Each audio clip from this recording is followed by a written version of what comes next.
ओम साईं राम। कैसे हैं आप लोग? आई होप सब ठीक होंगे। आज मैं कहाँ जा रही हूँ, कौन सी खुशी की बात है और मैं अपनी बेटी को क्या सरप्राइज़ दे रही हूँ, प्लीज़ मेरे वीडियो में बने रहिएगा तो पता चलेगा कि मैं अपनी बेटी को क्या सरप्राइज़ दे रही हूँ। मेरी बेटी को बिल्कुल भी नहीं पता है। मैं अचानक बोल के तो घर से निकली थी कि छोटी बेटी के लिए साइकिल लेने जा रही हूँ, रक्षाबंधन आ रहा है, उसमें गिफ्ट देना है।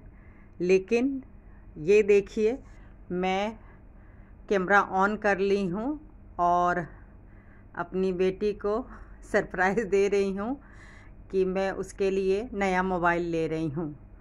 आप सभी को पता होगा इसमें मेरा भी स्वार्थ है, क्योंकि घर में जितना पुराना फ़ोन रहेगा तो उतना ही मेरे यूट्यूब में काम करने के लिए हेल्प मिलेगी।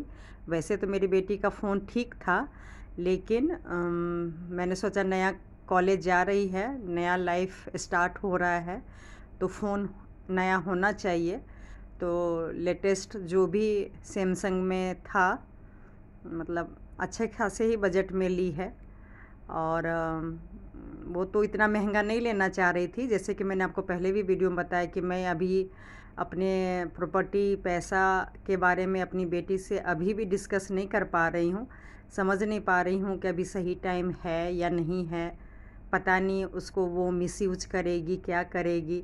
धीरे धीरे लेकिन अब शेयर करूँगी। अब इतना एज हो गया है और वैसे भी मुझे लगता है कि मैं कब रहूँगी या नहीं रहूँगी, वो तो चलिए मैं बात बताऊँगी कि ऐसा मैं क्यों फ़ील कर रही हूँ कि पता नहीं मैं कितना ज़िंदा रहूँगी या नहीं रहूँगी।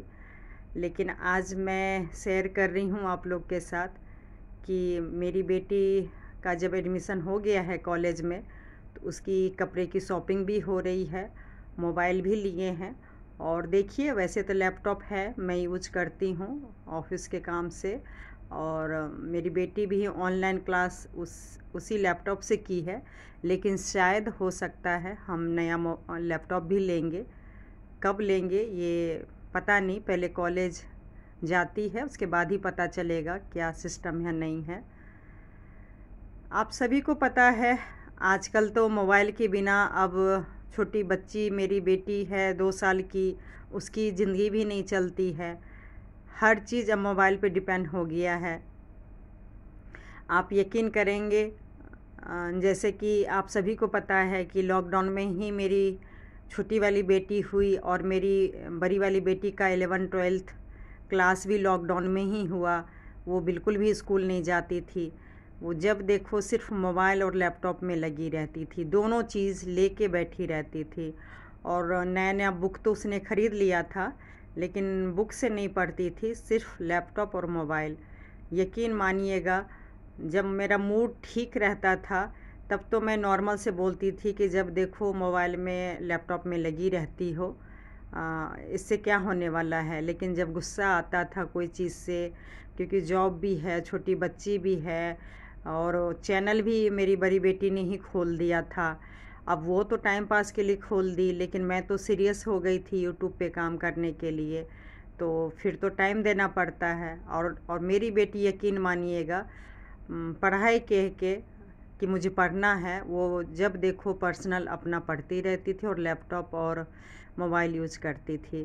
तो मैं हमेशा कहती थी कि लगता है घर के काम करने का मन नहीं है, या मेरे यूट्यूब में हेल्प नहीं करना चाहती हो, या बहन के साथ नहीं खेलना है, हम लोग के साथ टाइम नहीं बिताना है, इसलिए मोबाइल और लैपटॉप में लगी रहती हो।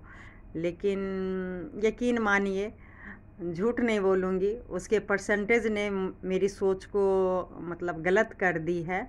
और मुझे विश्वास नहीं था, झूठ नहीं बोलूँगी। ना ट्यूशन और ऑनलाइन स्कूल था, तो सोचिए पढ़ाई भी क्या होता होगा।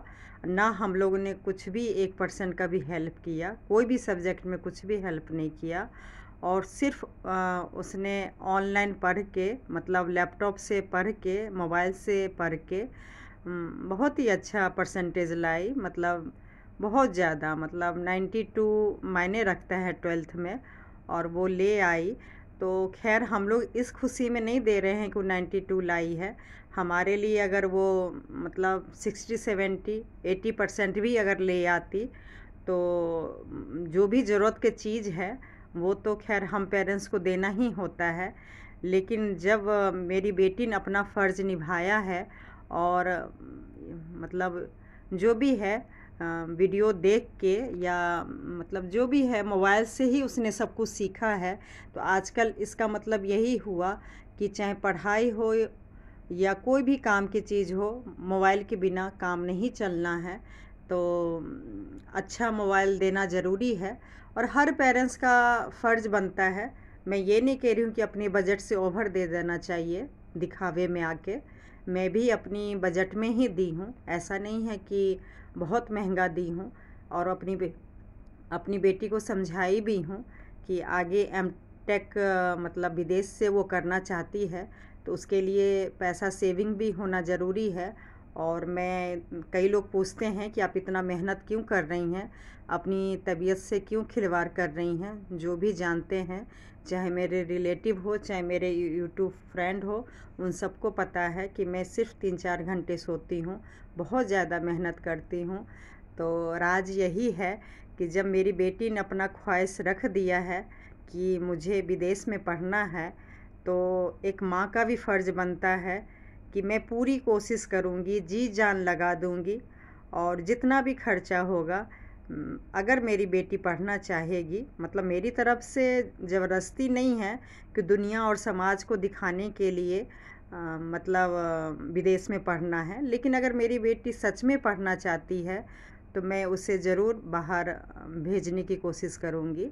और तब तक यहाँ जो भी खर्चा है, ऐसा नहीं है कि बहुत कंजूसी से लाइफ बिताना है, लेकिन जितना मैक्सिमम हो सके। आगे 3 साल बाद जाएगी एम टेक मतलब जो भी हो मास्टर डिग्री लेने के लिए, तब तक मुझे काफ़ी मनी सेविंग करना है। तो उसके लिए तो मेहनत तो करना ही पड़ेगा, क्योंकि उसके फादर के बिज़नेस है तो उनके तो बेचारे मतलब लॉकडाउन में जानते ही हैं कि क्या बुरा हाल हो गया, तो उतना नहीं कर पाते हैं। तो हर लेडीज़ से मैं बस यही कहना चाहूँगी, मेरे मैक्सिमम वीडियो में 1-2 मिनट का ये मैसेज ज़रूर होता है कि हर लेडीज़ को सच में काम करना चाहिए। मतलब आजकल के बच्चे जो हमारी बेटी के एज के हैं वो लोग तो करेंगे ही करेंगे, लेकिन जो हम लोग के एज के हैं 35-40, उन लोग को भी चाहिए कुछ ना कुछ ज़रूर करें। अगर हस्बैंड बहुत अच्छे कमा रहे हैं तो कोई बात नहीं, लेकिन मिडिल क्लास में हर ख्वाहिश को पूरा करने के लिए हर चीज़ बहुत महंगी हो गई है। और हर ख्वाहिश बच्चे को पूरा करने के लिए एक हस्बैंड का काम करना ही ज़रूरी नहीं हो गया है। हम लेडीज़ का फ़र्ज़ हो गया है कि हम साथ दें। Thank you.